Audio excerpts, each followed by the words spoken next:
দেখতে পাচ্ছেন এখানে। Hello hello.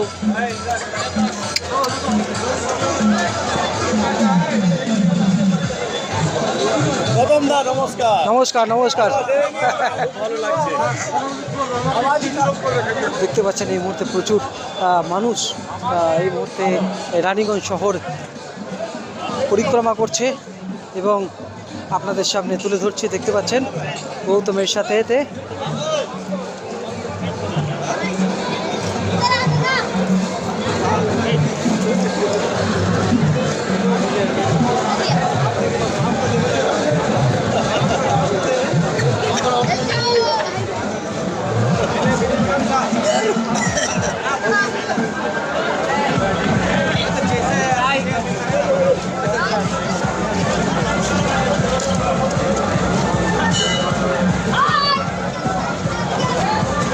দেখছেন হুবহু বাঁদরের মতো কিন্তু অভিনয় করছেন।